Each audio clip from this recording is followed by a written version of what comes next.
Welcome to the Realities of College Recruiting podcast, where our team of former college coaches, players, and MLB scouts tackle the most critical college recruiting topics.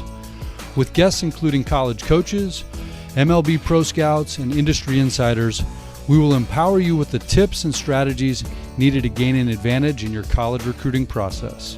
The SportsForce podcast is powered by our partner, 5-Tool Baseball. Okay, let's start the show. All right, well, we have Coach Hill joining us from Colorado. Coach, how's your day going? Going pretty good. We got a little snow on the ground in May, but I guess that's part of the Colorado stuff, especially up in the mountains. No doubt about it. Well, we want to kind of dive right into some of the college recruiting process. Obviously, you've been coached over 30 years at the Division I and Division II level. You mind kind of just giving us a little intro in terms of how you got into coaching after your playing career wrapped up? Yeah, I think it's something that was always going to be part of my life, was going to be coaching. I was in my family, and I was fortunate enough to, play 4.5 years of professional baseball, finished up my degree. So I was prepared after my minor league career was over to jump right in and be able to coach. So I was head coach at Hudson Community College. Worked out really well for me there. One of my former coaches actually was a previous coach, and he went to the University of Kansas with my former head coach, and had some contacts back in that area that helped promote me a little bit, and the interview process went well, and that was the start of my coaching career in junior college as a head coach. And spent 4 years there, and wasn't where I probably needed to be as a head coach from a knowledge standpoint and how to manage all the things that go with running a program. So I went to be the hitting coach and recruiting coordinator at University of Kansas with my mentor and college coach, Dave Bingham. Spent 4 years there and got to experience College World Series in Omaha and learned a lot about how to manage a team, how to go through the things that a head coach has to do from PR standpoint, alumni relations, learning the other phases of the game. I wasn't, obviously, as an outfielder and a hitter, didn't know much about infield play or pitching or catching, and tried to fine tune some of those things. And went on to Central Missouri State, was there 9 years and had nice success there following Dave Van Horn, who obviously is probably one of the best coaches in the nation. And from there, got the opportunity to go to Division I, Big 12 school in Kansas State.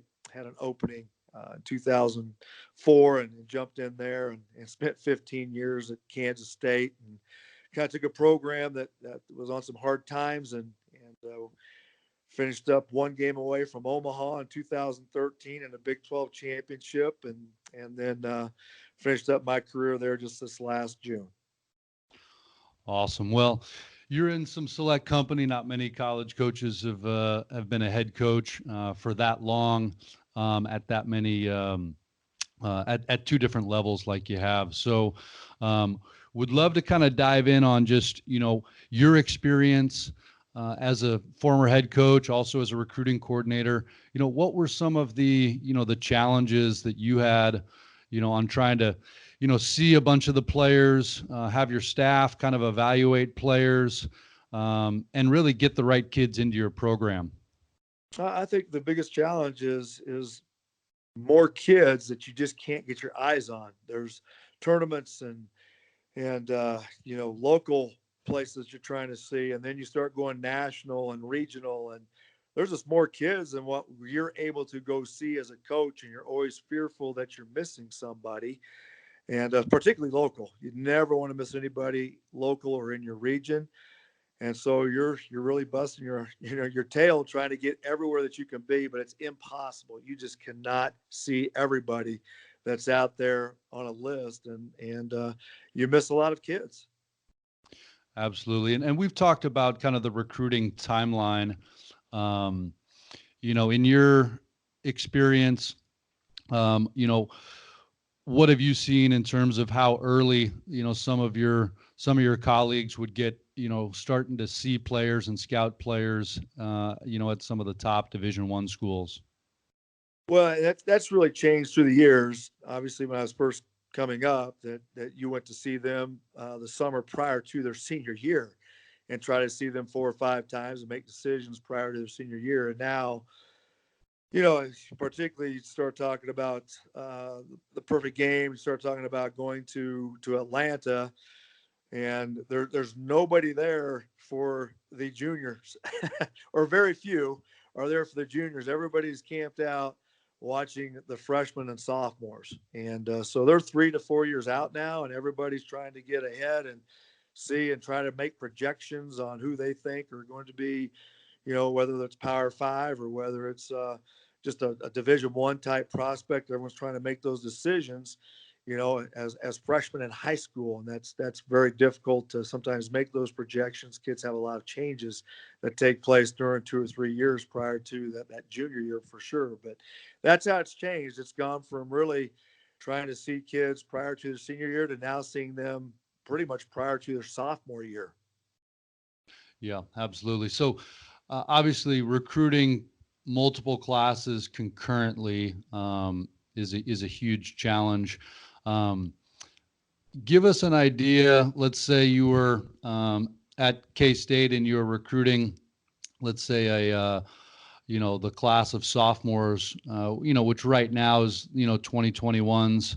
Um, about how many players might you guys as a program, have a name of and kind of be following, from position players to pitchers, just in general, kind of an overall view of not how many players you maybe are having phone calls with yet, but just names of guys that you're tracking and you're hoping to see maybe over the summer.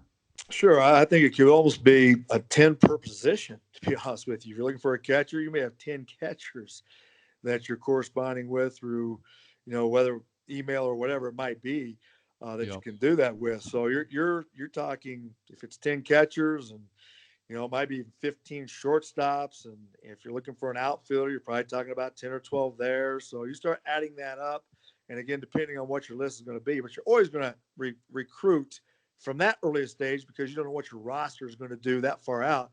You're probably recruiting almost every position because you may not think you need a first baseman, and then 18 months later you need a first baseman.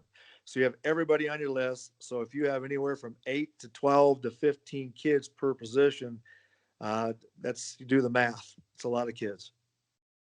Yeah, and that blows the mind of most parents and players, and sometimes even high school coaches that are thinking about this.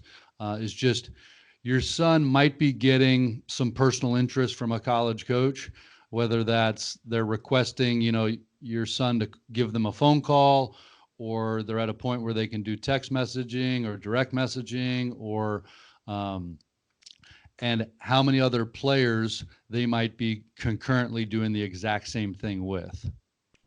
Yeah, I Um, don't think you're right. I don't think they have any idea that they think their son is the guy, and Yep. he is one of a lot of guys.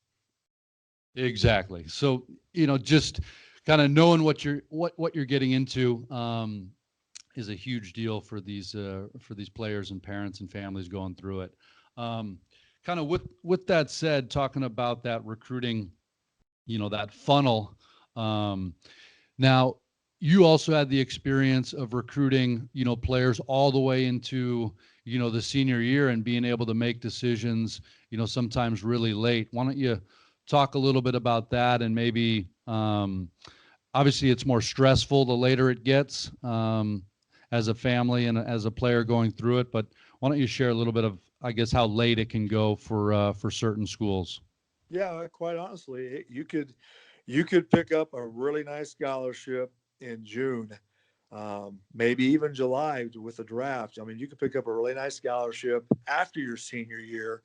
Um, it's possible. I'm not saying that that's the way you want to plan it out, but I also think that some people get really impatient, and particularly kids, and everyone wants that glamour of putting up there, I'm committed to whoever as a sophomore, and trying to do it early. And sometimes that early decision isn't the best decision either. So, we've recruited because of things happening to roster via it could be grades. At our place, we never really had that instance too many times, but the draft does come into play. Kids maybe want to transfer to get closer to home could come into play. and now all of a sudden you're sitting there with a spot open as a catcher, and you really need a catcher really bad, and now you're sitting there with maybe due depletion of a scholarship, you have a 70% scholarship sitting there in June for a catcher that is still sitting there. Maybe he's committed to a junior college, and now the opportunity arises for him to go play at a Division I university. On the flip side, from the college side standpoint, there's also other colleges doing the same thing. So that puts, there's a lot of competition sometimes for that 4 or 5 catchers that may still be out there, because there may be 15 colleges looking for that one catcher and there's only 4 or 5 available. Sure. Absolutely. Um, and, kind of in your, in your 30 plus years of college coaching, what were and what do you see as some of the common, mistakes that players are making? And then we'll jump into kind of what parents are making. Probably right now, making a decision way too quick. You make that early decision, and everybody's excited about it, and then things change. Things change. Coaching staffs are changing now quickly, and the need may change for what a program may have. They may find, unfortunately, somebody else they want more during the 2 years that you're waiting to show up on campus. There may be somebody else up here that college decides they want more. So I think the early decision making it's way too early now. And I think even the college coaches agree with that too. They're having to commit to kids because everyone else is out there pressuring those kids to make decisions. So you're going to follow what the crowd's doing, and you want to get a commitment, but it may not even be the right fit for the college at that time. So to me, that's the biggest mistake that's being made right now, is way too early of a decision without really deciphering through what is the best choice and the best fit. Yeah, absolutely. What are your thoughts about, the challenge for parents and players to be realistic about the level of school that their kids might be a good fit for? Right. And again, that boils down to sometimes making that decision early. You know, college coaches are trying to project, and they may project you as being a Division I player. It may not turn out that way. You may look like that as a sophomore, but if you don't progress and get better, and if you're not that way before the letter of intent is to be signed, the national signing day, they'll probably come up with a way to not sign you. So that's again kind of the difficult challenge, is making that quick decision. So parents need to be very realistic and really kind of how many people at that level are really recruiting you. Is there 10, 12, 15 Division I schools really knocking on your door and serious about it? Or is it maybe the 1 or 2? If there's none, then obviously you need to probably reevaluate. If you think your son's a Division I player and there's not a Division I school calling you or contacting you, then you probably need to reevaluate what your perspective is of your son too. Sure. And, as you kind of dive in on that a little bit more, being realistic, if you were to say, what does an evaluation kind of entail, from your perspective, if you kind of walk through that, if you're, right now looking at a sophomore or a junior, what are you looking for, in your evaluation of that player? Well, first of all, yeah, you look at number one, what's his talent and skill level at that time? How skilled is he? I mean, is he already a 6'7" runner as a sophomore? Is he already throwing 87, 88 as a sophomore? I mean, those kids make it a little bit easier to project. Is he hitting the ball 400 feet with power? What are his actions in the infield? And those are things you look at right now. But then on the other hand, is he 6'3" and 170 pounds and he's throwing 82, 83, but the motion's clean, and you really dive deep when you start looking at what's the parental background or family background, what type of athletes were they? There's a lot of things you start diving into that allow you to make a decision on a young man, even though he may not talent level be there yet. There's other things that you kind of project out and try to investigate to make your decision on whether or not you think he's going to be at a Division I level or Division II or whatever level. There's things you dive into and research. Yeah, and I know you probably feel the same, but it's been very, very rare occurrence where a family or parent can be 100% objective on evaluating their own kid. They're either going to be, too positive in terms of their outlook of their potential and their ability, or they might even be on the negative side. Um, Anything you want to add on that? Yeah, and I think the hard part is that a parent sees his son hitting 450 in high school, and there's another kid that's hitting 350. Yet the kid hitting 350 is being recruited by 7 or 8 Division Ones, and his kid's being recruited by junior colleges or Division Twos, and he can't figure out why.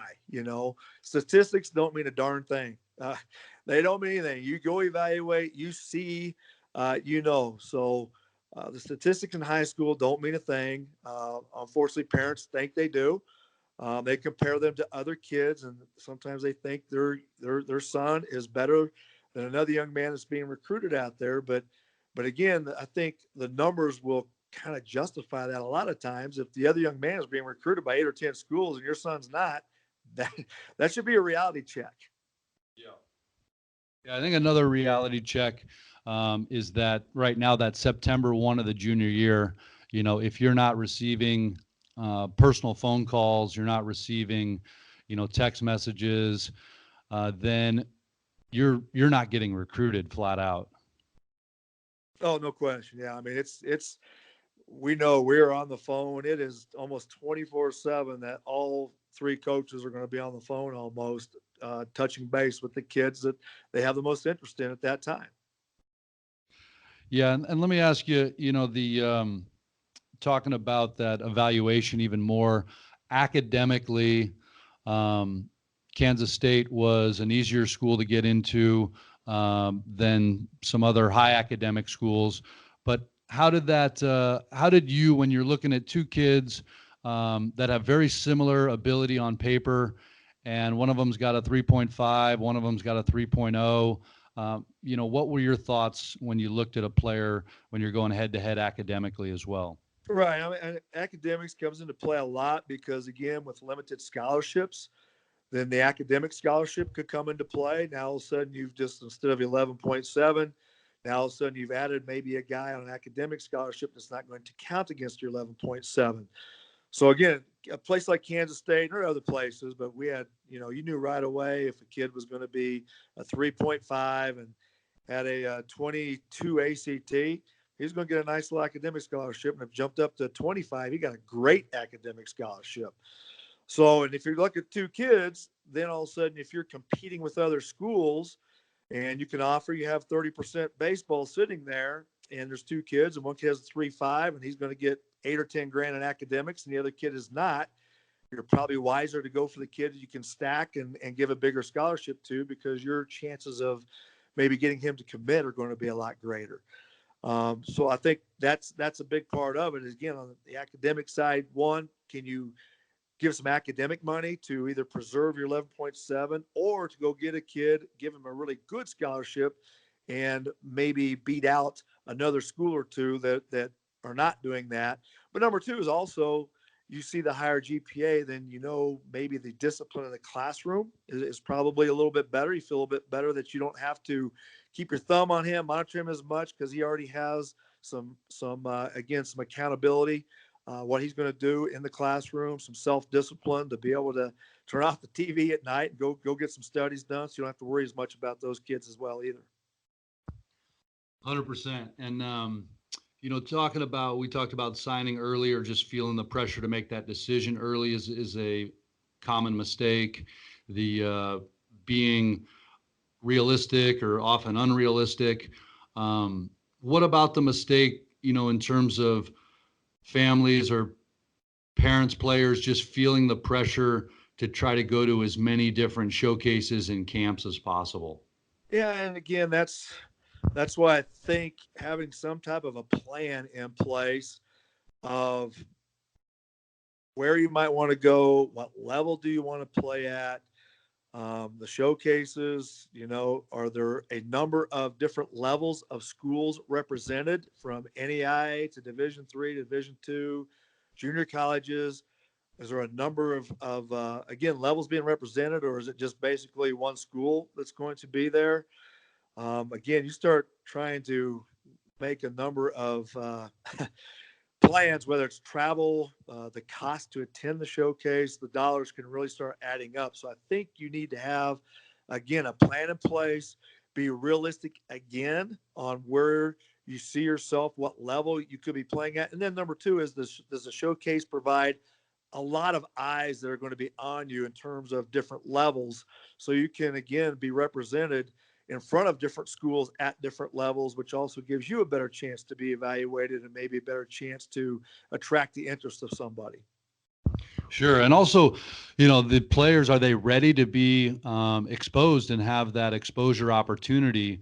And is it going to be a positive experience? If a right-hander is a sophomore throwing, 75 miles an hour with just average stuff, that's nowhere near being ready to showcase to college coaches and spending the time and the money. Or a junior, who's like 78 to, 78 miles an hour and doesn't have much positive secondary stuff yet either. It's like prioritizing your money as a family toward the best return on investment is a huge deal. Right. And again, it's kind of a family preference, but a lot of families out there do not have the money to just be throwing around for their young man to make the tour to every Power Five school in the country to go to their camp. It's not going to happen. It's not realistic. It's not worth doing it. And that's just part of the business. I was at Kansas State. We wanted to be able to fund our volunteer assistant coach, which unfortunately is still in place. But you wanted to fund that, and then, like I said, so you're sending out mass emails, and you have, if we have 100 kids in camp at Kansas State, there's liable to be 5 or 6 really Division I potential type kids there, and the others are basically writing a check for my volunteer coach. Yeah, that's a huge distinction. If you're a parent listening in on this, if you're not qualifying the camps and showcases in a very detailed manner in terms of, is your son a good fit for them? Does this make sense? Is the timing right? You're liable to waste thousands of dollars easily just over a summer chasing down some of the wrong stuff. So great point there, Coach. And as you think about, some of the common recruiting mistakes that parents are making, and I know you've dealt with some parents that were just a nightmare probably in the recruiting process, but and there's obviously a huge amount of great parents out there, but what did you see as some of the mistakes that parents can make as you and your staff were recruiting? Well, I think, again, just probably speaking more than they should, speaking for their son, not allowing their son to really express. If the young man is not expressing his goals and his desires and his, what he wants to get out of college from the baseball academic education standpoint, then it's the dad maybe wanting to go to school, play baseball, and get an education. So again, parents need to kind of guide them, but let the young man still be the main decision maker. And again, try to help them, but not be the voice for them. That's a big deal. And then obviously the dads that still try to, again, over promote their kids, saying he's done this, he's done that. Nobody wants to hear those things. We've seen with our eyes what the young man can do. We don't need dad trying to oversell, or mom. Mom can do that too. We've had moms want to oversell how good their sons are sometimes. Let the young man, again, try to be himself and let him express. Does he have that, again, that independence that he can come to school and have a plan for himself and not be relying on mom and dad to make all the decisions for him? Yeah, that's a huge deal. And along that line, we'll talk about this, but, we kind of guide our players on how to communicate, what questions to ask college coaches, when to ask certain questions, and also educate the parents on when their role should be involved and when they should start having communication with college coaches as well. We talked previously about, dreading, the call with the player um, who doesn't communicate well versus the other type of player. You mind kind of shedding a little bit of light on that? Yeah, it's funny because it's just you deal with it, and right now, even myself, when I'm working with some of these young players in high school now, and 13-year-olds and 14-year-olds. I mean, the worst thing you do is just a kid that will not look you in the eye and address you and be able to have some type of a conversation without just not looking at you. One answer, the one word answers. You want to call a kid that again has some personality, can carry on a conversation. And I'm saying he has to, you know, uh, be the most talkative person in the world, but can he have a good, mature conversation with you? Ask good questions, answer in more than again one word type answers. And you're looking for a kid again that you want to pick up the phone and call. You don't dread picking up the phone and calling this young man because he's enjoyable to visit with.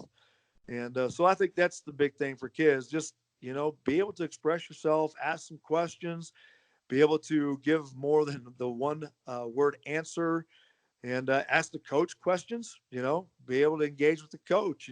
Talk to him about a little bit about his personal life too. Sometimes how his family's doing, or again, just be able to have a nice, enjoyable conversation is critical because you kind of look at that. Sometimes you make a decision on that too. Which kid you enjoy? If you're making a decision between two kids, doesn't boil down to talent sometimes. If it's really close, it may boil down to who has that good personality that you want to be at practice around every day too.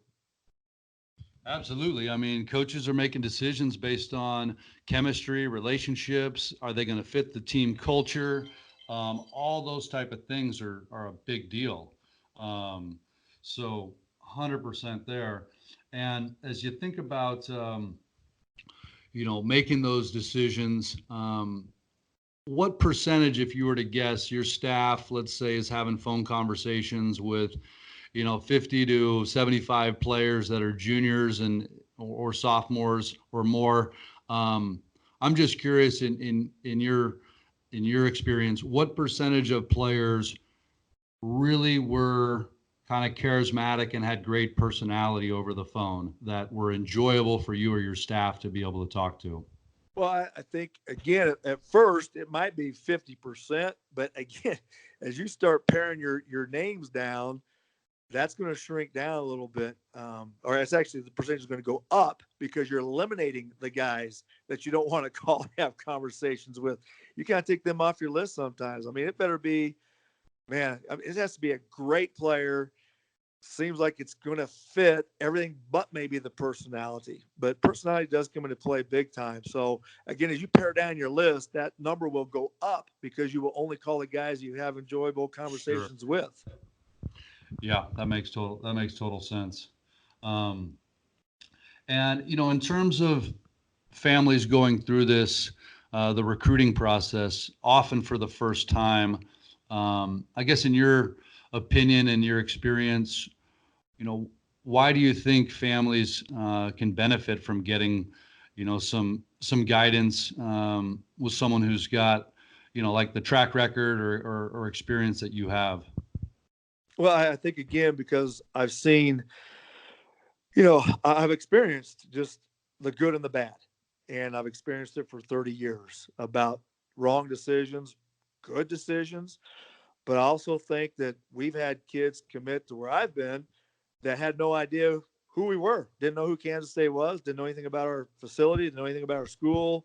Same thing, Central Missouri, didn't have any idea who Central Missouri was. And all of a sudden, when people get educated, that there are other really nice places out there that they had no idea were available to them. I think that's the big thing that again, SportsForce and what we can do for them is open up doors they never thought were there, and at schools that they are surprised at what all they have to offer, and finding that school is actually a great fit for them, and they didn't even know they existed.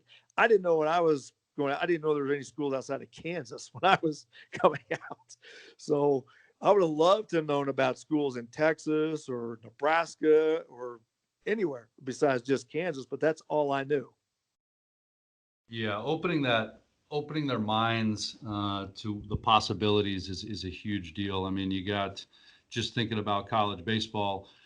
You have almost 300 Division I schools. You got well over 200 Division II schools, almost 400 Division III schools, and just under 200 NAIA programs. I mean, those are just 4-year programs, and then you go into junior college. So just the concept of you don't know what you don't know is a huge I think issue that families and players are battling in this process. Right. And I would really encourage, again, for parents and young men, again, to really sit down and have that conversation about what do you really want? What do you want to do? Where would you like to go? And just really have that conversation and try not to limit themselves. Don't limit yourself, because again, that's a big mistake that school may be. It may be 2 states over, may really concern mom a little bit, but that's what the young man wants to do. And it's a great fit. Everything's right. And so don't limit. That would be the big thing I would just, my advice. Sure. Absolutely. And going back to kind of the college coaches process in recruiting, how helpful is it, you know, as a college coach to be able to talk with someone that you trust, that can give you an honest evaluation about the player, give you a background about the family. I'm just, as you're trying to narrow down, the 8 to 10 kids per recruiting class, I'm just curious, how big of a deal was that, for you to be able to talk with people you can trust? Critical. Absolutely critical. You had to have some trust with people, because again, uh, numerous times I might fly in, or one of my sisters fly in. You get to see a young man for 2 days. You're trying to base what you saw off of 2 days. Uh, he could have 2 great days. He may have 2 really bad days. So I think you're going to do more research than just those 2 days that you saw him. So you're going to have to find whether it's, again, a scout, other coaches in the league, that coach, a recruiting service who have reputable people that have good evaluation type skills. And you have to trust those people, because again, sometimes you may only get to see a young man a couple of times. That's probably not enough to, again, really get the full background on how he performs different times of the year, early in the year, late in the year, when he's tired, when he's having a bad week, how does he perform, later. So there's a lot of questions sometimes you got to ask other people, and you really need to trust them that they're going to give you an honest opinion, because the kid comes to your place, he's there. I mean, there you go. He's there. And you hope you've made the right decisions on both sides. Yeah, absolutely.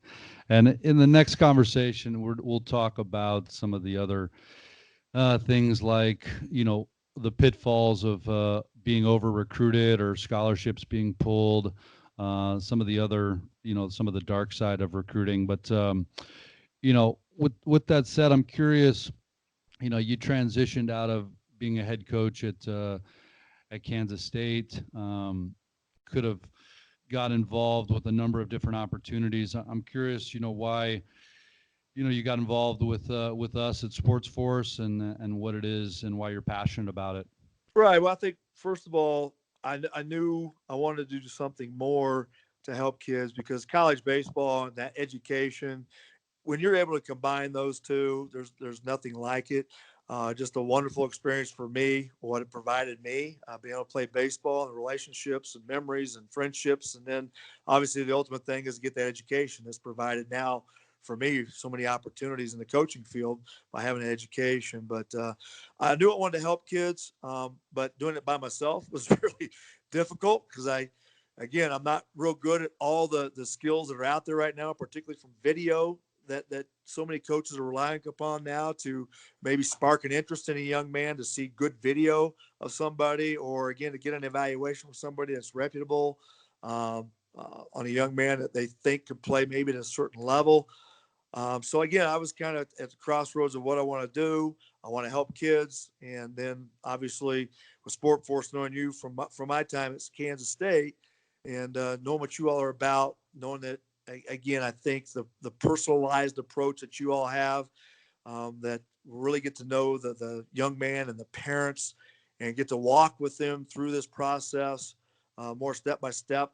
And I think that was really important to me too, was more a fact of, I can actually pick up the phone and call a dad of somebody that I might be helping and I might be an advisor for. I can talk to the dad, I can talk to the mom, I can talk to the young man.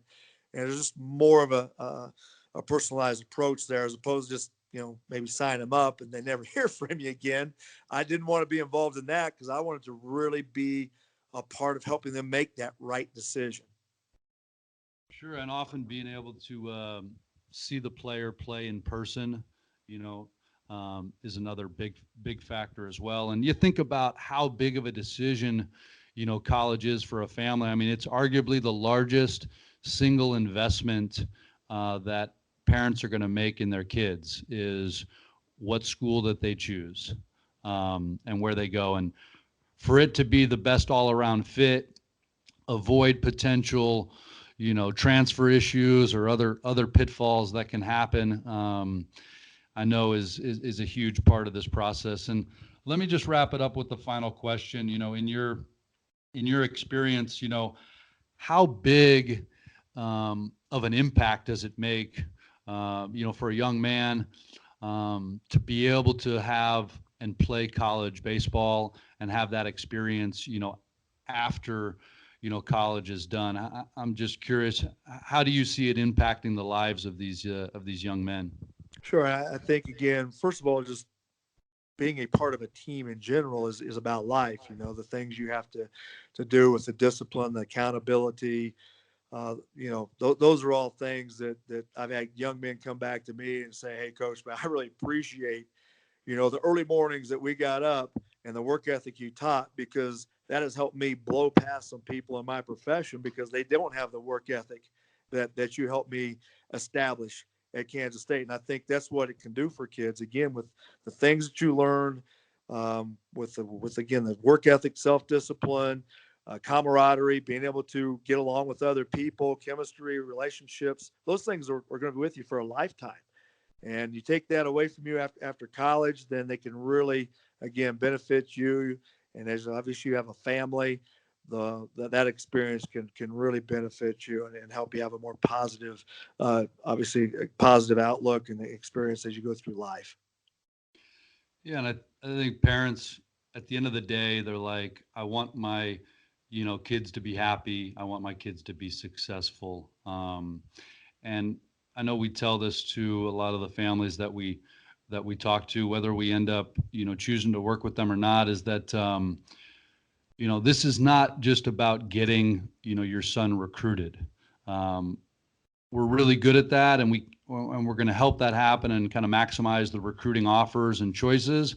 But this is about setting up your child for the best possible college academic and athletic experience, and then using, college and that experience as like a springboard for them to set themselves up, for the life of their dreams after college, which I think you and I shared the same philosophy that sports is one of the most powerful classrooms, in the world, for young people to be able to experience. Oh, no question. Again, because of the things that you have to do, it's unique.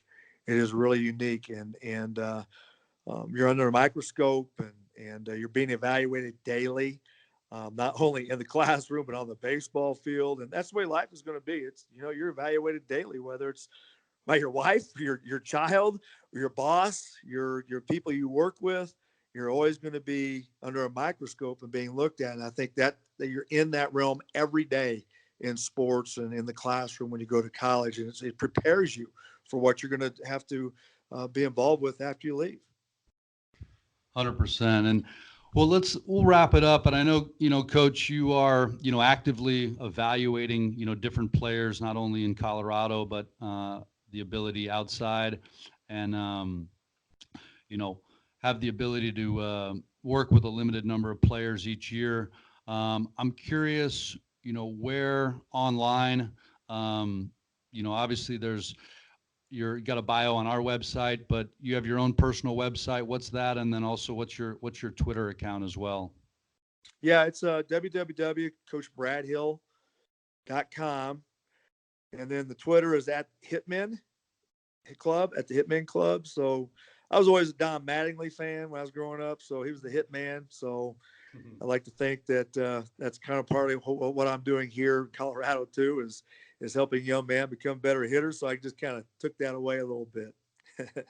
No doubt. Donnie Baseball. Yep, that's right. Legend. Well, Coach, thanks for joining us. And we'll do this again and kind of dive deeper on some other topics. And if you're listening as a parent, player, coach, and you want us, to hit other topics, or you want us to dive deeper, or you want to add a comment or reply to this on social media, let us know. We're here to bring, as valuable education to you and really the realities of the college recruiting process, which, not enough education's out there and being talked about. So appreciate you joining us, and Coach, have a great weekend ahead. I appreciate it, Andrew.